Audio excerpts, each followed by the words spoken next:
y'all again. Now, as promised last week, we're going to look at what's the deal with this whole circumcision business. Now, picture the scene. A desert, vast and quiet, the sun blazing down, and 99-year-old Abram sitting outside his tent, lost in thought. And then suddenly the air crackles with divine energy. The Lord appears to Abram and delivers an epic revelation that transforms everything for him. Walk blamelessly before me, God instructs, setting the stage for an extraordinary promise. It isn't just about Abram anymore. From this moment onward, he becomes Abraham, the father of not just one nation, but many. You can almost see the disbelief dance in his eyes as God lays out his monumental covenant. Now, reading now from Genesis 17, 2 through 5. Then I will make my covenant between me and you, and greatly increase your numbers. And Abram fell face down, and God said to him, As for me, this is my covenant with you. You will be the father of many nations. No longer will you be called Abram. Your name will be Abraham, for I have made you the father of many nations. Now remember, back in chapter 15, God made a covenant with Abram to give him children. But here in 17, we get a whole new covenant, not just of offspring, but of many nations. But now get this, Abram means exalted ancestor, while Abraham, well, that means ancestors of the multitude. The change of name reflects his new status. It's also interesting to note that his name Abraham is one of the most influential names in human history. A man who Judaism, Christianity, and Islam all claim as their patriarch. But there's a catch. There's always a catch. The covenant requires commitment, and in this case, it means undergoing circumcision for all males in Abram's family.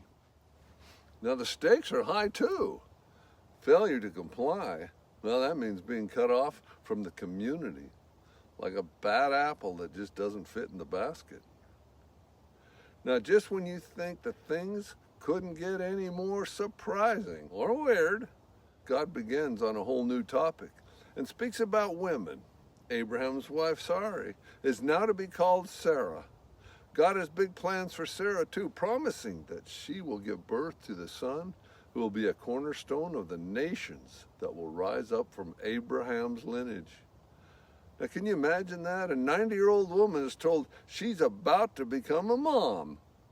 Now, this is all too much for Abraham, and he can't hold it back any longer, and he drops to the ground, laughing.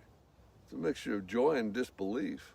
And who could blame him? At 100 years old, the thought of having a baby, that seems like a punchline to a cosmic joke. Now, what about Ishmael, he asks, referring to the son he already has. Wouldn't God want to include this young man in his plans? But God doesn't waver. He's got plans, and they specifically involve Isaac, the child to be born to Sarah. Now, this won't be just any child. Isaac will carry forward the everlasting covenant between God and Abraham, a relationship that's deep, meaningful, and enduring. Now, Genesis 17, 19 to 21, well, it reads, Then God said, Yes, but your wife Sarah will bear you a son, and you will call him Isaac. I will establish my covenant with him as an everlasting covenant for his descendants. And as for Ishmael, I've heard you. I will surely bless him, and I will make him fruitful, and will greatly increase his numbers. He will be the father of 12 rulers, and I will make him into a great nation. But my covenant I will establish with Isaac, whom Sarah will bear to you by this time next year. Now, following this remarkable encounter, Abraham springs into action. He doesn't just sit back and wait for miracle births. No sirree, Bob. He rolls up his sleeves and he gets to work, and he gathers Ishmael and every male in his household. Yes, even the slaves. Because this is a family affair, and under God's orders, he performs the circumcisions himself. Now, just imagine a gathering that likely involved a lot of grumbling and nervous anticipation. The men might have looked at Abraham like he'd gone into some wacky weed or something. But in the end, they trusted their leader.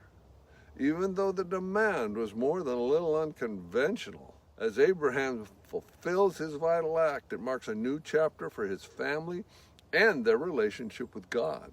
This is a community embracing a fresh identity, wrapped with the promise of abundance and blessing. Through this ritual, they secure their place as part of God's chosen people, each of them stepping into a covenant that binds them together across generations. This story isn't just a deep dive into history, it's an exploration of faith, commitment, and the unexpected ways life can unfold. Now there's laughter in the air, shock and awe at the plans, beyond comprehension, and the resolve to honor a remarkable promise, no matter how outrageous or improbable it seems. Now this journey is just getting started. So as we look back on Abraham's story, let it be a reminder to us that life can twist and turn in many unexpected ways. The beauty lies in embracing the unknown through faith. Believing in something that you can't see or touch, even when the odds seem impossible. In the face of doubt and disbelief, faith can spark remarkable journeys, not just for one man, but for generations to come. And who knows, sometimes the best surprises are just around the corner waiting for us. To laugh in the face of uncertainty and embrace the incredible adventures that God has to offer. And that's a wrap. Now next week we'll ask ourselves, what's the deal with Abraham arguing with God over the total destruction of Sodom and Gomorrah?